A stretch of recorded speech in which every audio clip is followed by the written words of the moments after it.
नमस्कार दोस्तों, variety vision के इस नए पॉडकास्ट सीरीज में आप सभी का बहुत बहुत स्वागत है। आज हम एक नई पॉडकास्ट सीरीज की शुरुआत कर रहे हैं और ये पॉडकास्ट सीरीज में असल जिंदगी की उन कहानियों के बारे में हम डिस्कस में शेयर करेंगे जहां पर आपके सामने कई तरह के हर्डल्स आते हैं और आप किस तरह से उन हर्डल्स को पार करते हैं, यानी कि किस तरह से उन मुसीबतों का समाधान करते हैं। ठीक उसी कहानी में आगे बढ़ते हुए मेरे साथ में आज मौजूद है अंशु जी। कुछ ही दिनों पहले अंशु जी का पासपोर्ट कनाडा में उनकी कार से चोरी हो गया। पासपोर्ट चोरी होना और वो भी कनाडा में, यानी कि किसी भी दूसरे देश में, एक बहुत ही बड़ी समस्या बन के सामने आता है। सो अंशु जी ने इंडियन कॉन्सुलेट और कैनेडियन माउंटेन पुलिस से कोऑर्डिनेट करते हुए किस तरीके से अपना नया पासपोर्ट इशू कराया, उसी प्रोसेस को आज हम डिटेल में समझने वाले हैं। अंशु जी, सबसे पहले आप मेरे दर्शकों को अपने बारे में कुछ बताइए। हेलो दोस्तों, हाउ आर यू। मेरा नाम अंशु है। वैसे मुझे यहाँ पे मैक्स के नाम से भी जाना जाता है। तो मैं इंडिया में एक छोटे सी शहर हरिद्वार से हूँ और I am a hotelier there. तो मैं कनाडा में लास्ट 2.5 साल से हूँ एंड मंगटन में मैं पिछले 1 साल पहले मूव हुआ हूँ, लास्ट फरवरी में। अब इस फरवरी में मुझे 1 साल पूरा हो जाएगा। सो अंशु, जब आपका पासपोर्ट चोरी हुआ तो आपको कब पता लगा कि आपका पासपोर्ट चोरी हो चुका है या गुम हो चुका है, और उसके बाद आपका सबसे पहला रिएक्शन क्या था? मैं अपने फ्रेंड के यहाँ गया था, उसके बेटे का बर्थडे था और मुझे वहाँ पे बहुत कम टाइम के लिए रहना था। मेरी गाड़ी में मेरा लैपटॉप बैग था। अनफॉर्चुनेटली उस लैपटॉप बैग के अंदर मेरा पासपोर्ट भी था, क्योंकि मैं 2 दिन पहले ही अपना बायोमेट्रिक दे के आया था फॉर माई वर्क परमिट। अब मैं जब वहाँ पे गया तो मुझे लगा लैपटॉप बैग की कोई ज़रूरत नहीं है, मैं फटाफट जल्दी से वापस आ जाऊँगा। तो मैं ऊपर गया एंड विद इन 1 आवर मैं गाड़ी पे आ गया था। जब मैं गाड़ी में बैठा तब भी मुझे रियलाइज़ नहीं हुआ, लेकिन जब मैं गाड़ी से अपने घर पहुंचा और मैं लैपटॉप बैग को देखने के लिए उठाया तो लैपटॉप बैग वहाँ नहीं था। तो मुझे लगा शायद मैंने पीछे वाली सीट पर रख दिया होगा। वहाँ देखा, वहाँ भी नहीं था। फिर मैं घबराया, फिर मैंने सब जगह चेक किया तो मेरा परफ्यूम, मेरे गॉगल्स, मेरे जैकेट एंड बहुत सारी मेरे वैल्यूबल्स, हाथ में लैपटॉप बैग मेरा सब गायब था। तब मेरे होश उड़ गए एंड उसके बाद मैंने आगे की जो भी एक्शंस लिए। तो अंशु जी, सबसे पहला रिएक्शन क्या था? क्या आपने एम्बेसी को कांटेक्ट किया या रॉयल कैनेडियन माउंटेन पुलिस को कांटेक्ट किया? तो जब मेरा ये मैंने व्हेन आई रियलाइज्ड कि ये मेरा पासपोर्ट चोरी हो चुका है, तब मैं जहाँ पे मैं था उस टाइम पे अपने दोस्तों के यहाँ, मैं उनको कॉल किया कि भाई मेरे साथ ऐसा ऐसा हो गया है। तो मैं तुरंत उनके पास वापस गया। वो सब लोग काफ़ी हेल्पफुल थे, वो मेरे पास नीचे आ गए थे अपने अपार्टमेंट से। तो सब ने सजेस्ट किया आप अभी अपना आरसीएमपी को, यहाँ पे पुलिस को आरसीएमपी कहा जाता है मंगटन में पुलिस को, रॉयल कैनेडियन माउंटेन पुलिस। तो हमने उनको इन्फॉर्म किया। 15 मिनट के अंदर अंदर ऑफिसर आ गए थे। तो ऑफिसर ने पूरा का पूरा हम उनसे ब्यौरा लिया और उसको अपने आईपैड पे टाइप किया एंड उन्होंने मुझे अपने कार्ड पे हमारा कंप्लेंट नंबर लिख के दिया। सो फर्स्ट जो उस रात को जो मैं कर सकता था वो मैंने ये किया कि मैंने हाथ के हाथ आरसीएमपी को कंप्लेंट करी। सो अंशु जी, आपने आरसीएमपी को अप्रोच किया और आपको एक कंप्लेन नंबर यानी कि एफआईआर नंबर दे दिया गया। जी। अब बात आती है अपनी पासपोर्ट रिक्वेस्ट को प्रोसेस कराने की। तो उसके लिए जरूर ही आपने एम्बेसी को अप्रोच किया होगा।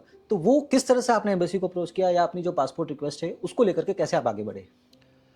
तो जी यहाँ पे थोड़ा सा मेरे साथ प्रॉब्लम जो मुझे लगा कि अब रियली में प्रॉब्लम शुरू हो गई है। मुझे आरसीएमपी ने फर्स्ट डे, जैसे मैंने आपको बताया, मुझे एक कंप्लेंट नंबर दे दिया गया। नेक्स्ट डे ऑब्वियसली मुझे एम्बेसी को कॉन्टैक्ट करना था पासपोर्ट के लिए। तो मैंने सीधा अपना जो यहाँ पे बीएलएस सेंटर है उनको कॉल किया। उनसे पूछा जी मेरे को जो है मेरा पासपोर्ट चोरी हो गया, मेरे पास कंप्लेंट नंबर है, काइंडली मुझे बताइए कि मैंने अब आगे क्या करना है। तो उन्होंने मुझे एक बात कही कि देखिए यहाँ पे कंप्लेंट नंबर नहीं चलता, यहाँ पे हम रिपोर्ट लेते हैं पुलिस की।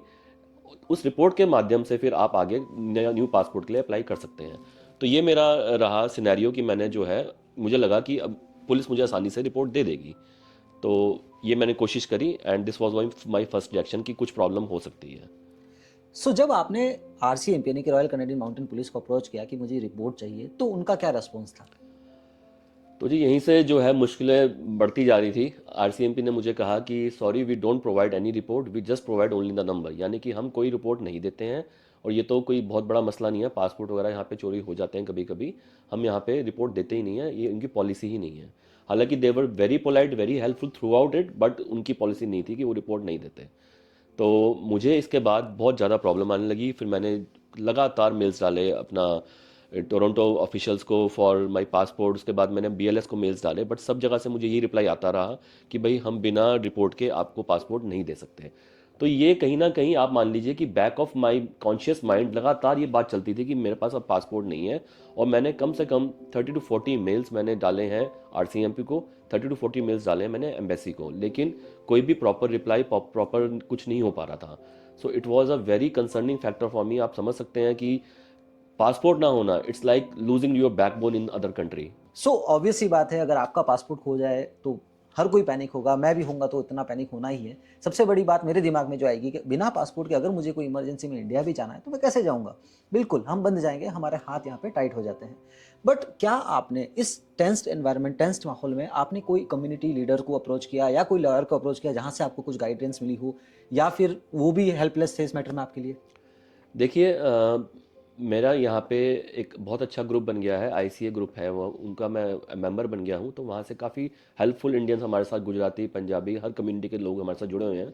तो उन लोगों ने, मतलब मैंने फेसबुक पे एक पोस्ट डाला, उन लोगों ने मेरी हेल्प करने की कोशिश भी करी। एंड जितनी उनको एक जनरल नॉलेज थी उन्होंने वो मेरे साथ शेयर करी भी, ऐसे कर सकते हैं। और 2-3 लोगों के साथ जो सेम केस हो चुका था, उन्होंने वो भी मुझे बताया कि उन्होंने कैसे ऑब्टेन किया। And in the mean while मेरी यहाँ के जो एमएलए हैं नॉर्थ वेस्ट की, तानिया सोदी जी, उनसे भी मेरी मेल पे बातचीत चलती रही। And she was also very helpful. तो कुल मिला के मतलब लोग हेल्प करने की कोशिश कर रहे थे, लेकिन जो गवर्नमेंट का जो नियम है, जो पॉलिसीज हैं, उनसे गवर्नमेंट बाहर नहीं जाएगी। तो उस चक्कर में मुझे कोऑर्डिनेशन बिठाने में बहुत ज़्यादा दिक्कत कम से कम 30 to 40 डेज रही है। सो फाइनली क्या ब्रेक थ्रू मिला आपको? किस तरह से आप एफआईआर का जो डॉक्यूमेंट है या इन्वेस्टिगेशन डॉक्यूमेंट है वो आपको मिला, और फाइनली आपकी जो रिक्वेस्ट है फॉर द पासपोर्ट वो प्रोसेस हुई? तो फिर अभी 15-20 दिन पहले मैं आरसीएमपी के पास फिर गया, and RCMP was very helpful. वो ये कह रहे थे हम आपकी हर तरीके से हेल्प कर सकते हैं, but we can't provide you the document. So ये बेसलाइन तय हो गई थी कि मुझे डॉक्यूमेंट नहीं मिलना है। अब बिना डॉक्यूमेंट के कैसे आगे बढ़नी है कहानी, वहीं पे सारा मैटर था। तो मैंने कहा भी आप प्लीज़ मुझे ऑल्टरनेट बताओ, क्योंकि अब मेरे पास टाइम नहीं है, मुझे अपना पासपोर्ट चाहिए। बिकॉज आपको पता है कि आपको कभी भी घर भी जाना पड़ सकता है, इंडिया भी जाना पड़ सकता है। तो फिर मैंने उनसे बातचीत करी और उन्होंने मुझे कहा कि हम एक प्रॉपर मेल लिख के आपकी एम्बेसी को डालते हैं विद कॉपिंग यू इन सीसी, कि भाई इसके ऐसा ऐसा हुआ है, सब जेन्यून केस है और हम रिपोर्ट नहीं देते हैं, काइंडली इनकी हेल्प कीजिए। तो उन्होंने ये पूरा का पूरा, हमारे यहाँ पे सार्जेंट कैबिन है, उन्होंने पूरा का पूरा जो है एक ईमेल बनाया और वो ईमेल उन्होंने टोरंटो कॉन्सुलेट को दिया। टोरंटो कॉन्सुलेट का नेक्स्ट डे मेरे पास रिप्लाई आया कि अब हम समझ रहे हैं कि आपका केस जेन्यून है और आप जो है पासपोर्ट के लिए इस मेल की कॉपी ले जाके पासपोर्ट के लिए आप अप्लाई कर सकते हैं। देन आई वॉज रिलैक्स कि चलिए कुछ तो कहानी आगे बढ़ी है। And this was around after 45 days, 45 दिन मैं बिना पासपोर्ट के रहा हूँ, यानी कि कोई एप्लीकेशन नहीं थी, कुछ नहीं था, और ना मैंने अप्लाई किया था।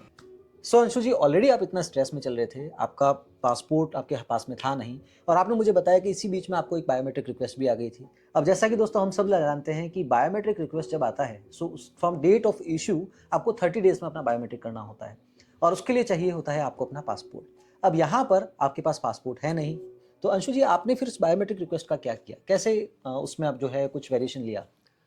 तो ये बहुत ज़्यादा कंसर्निंग हो गया था अब कि मेरे पास पासपोर्ट था नहीं, कुछ मेरे को कहीं से भी कोई रिप्लाई नहीं आ रहा था। एंड फिर मैं गया अपने वकील के पास, जो मेरे लॉयर हैं, जो मेरा इमिग्रेशन प्रोसेस देख रहे हैं। उन्होंने कहा पासपोर्ट इज़ मस्ट, बिना पासपोर्ट के आपका बायोमेट्रिक होगा ही नहीं। तो मैंने कहा सर मुझे बताएं क्या करना है। कहते हैं अब आपने ये करना ये है कि आप जाके पासपोर्ट अप्लाई कीजिए, क्योंकि उससे 2 दिन पहले मेरे पास वहाँ से क्लैरिटी आ चुकी थी कि भी आप इस मेल के साथ, प्रिंट आउट के साथ आप पासपोर्ट रीअप्लाई कर सकते हैं। तो उन्होंने कहा आप आज ही जाइए, और अपना बीएलएस यहाँ से तकरीबन 250 किलोमीटर दूर है हैलीफैक्स में। तो मैं वहाँ अपना लॉन्च का टाइम लेके मैं वहाँ पहुँच गया था नेक्स्ट डे ही। मैंने कोई लेट नहीं किया, क्योंकि बायोमेट्रिक का मतलब ये है कि आपका सारा प्रोसेस ख़राब हो सकता है अगर उसमें कोई डिले हुआ तो मैंने वहाँ से जो है अप्लाई किया। उस एप्लीकेशन की मैंने अपना ARN number and with that BLS की रिसीप्ट, जो मैंने वहाँ पे पेमेंट करी है न्यू पासपोर्ट के लिए, वो दोनों चीज़ों का मैंने जो है मेल बना के अपने लॉयर को दिया। लॉयर ने उसको आईआरसीसी की वेबसाइट पे अपलोड कर दिया। एंड थैंकफुली मेरे पास अभी 7-8 दिन पहले ही वहाँ से आया है कि भाई आपकी जो रिक्वेस्ट है एक्सेप्ट कर ली गई है, लेकिन आप जल्दी जल्दी अपना पासपोर्ट लेके बायोमेट्रिक्स दीजिए। सो दोस्तों, अब ये एक बहुत इंपॉर्टेंट लर्निंग यहाँ पे आती है। ऑलरेडी आप पासपोर्ट खो चुके हो, आप इतना बड़ा स्ट्रगल फेस कर रहे हो नया इशू कराने के बीच में, और इसी बीच में बायोमेट्रिक रिक्वेस्ट, और जो कि हर एक के लिए बहुत पैनिक वाला सिचुएशन है कि 30 दिन के अंदर देना है, अब मैं क्या करूँ, कहाँ जाऊँ। तो यहाँ पर आपको एक बेसिक गाइडलाइन मिल चुकी है कि क्या आप कर सकते हैं, किस तरह से आपको एक्सटेंशन मिल सकता है। अंशु जी, टोटल फ्रॉम डे जिसमें आपका पासपोर्ट गुमा, उससे आज तक लगभग कितना समय हो चुका है? It's been around 3 months now. जब मेरा, सॉरी 3 months नहीं, 2 months हो चुके हैं। 15-14 नवंबर के आसपास में मेरा पासपोर्ट गुम हुआ था। एंड नाउ इट्स 26 जनवरी, तो आप लगा लीजिए 2 महीने से ऊपर हो चुका है।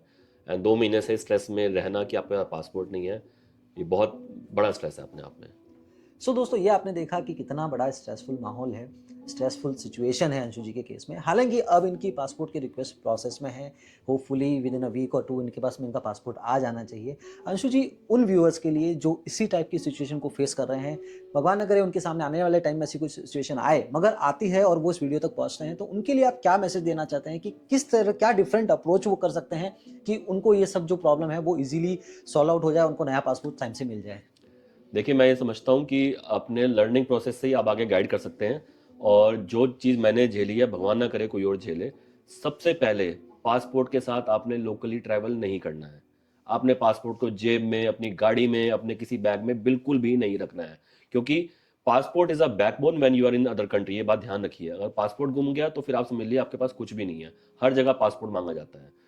तो पासपोर्ट के साथ में ट्रैवल नहीं करना है। Passport has to be in your room in a secure place. Passport has to be that. And दूसरी बात यह है, पासपोर्ट तो चलिए साइड में रखिए, अपनी गाड़ी में कुछ कोई भी वैल्यूएबल कभी मत रखिए, बिकॉज कभी भी गाड़ी में ब्रेक इन हो सकता है। यहाँ आसपास बहुत होमलेस घूमते हैं जो कि नजर में रखते हैं कि कौन सी गाड़ी में सामान पड़ा है। सो दोस्तों, ये था अंशु जी का इतना कठिन एक्सपीरियंस, पासपोर्ट खोने से लेकर के नई रिक्वेस्ट प्रोसेस करना, फिर बायोमेट्रिक का आ जाना। अंशु, बहुत बहुत धन्यवाद मुझे इस पॉडकास्ट के लिए ज्वाइन थैंक करने यू के सो लिए। Much, thank you so much, thank दोस्तों, यू सो मैं मच। आशा करता हूँ मैंने एक अच्छी इन्फॉर्मेशन आप तक पहुँचाई होगी। ये पहली शुरुआत थी हमारी, और हम इसी तरीके के पॉडकास्ट आने वाले समय में भी बनाते रहेंगे। हम हमारी डेली लाइफ से जुड़ी हर एक उस पॉइंट को कवर करेंगे जो जिसमें लोग अलग अलग उलझनों में फंस जाते हैं, कैसे उसको सॉल्व करते हैं, कैसे बाहर निकालते हैं।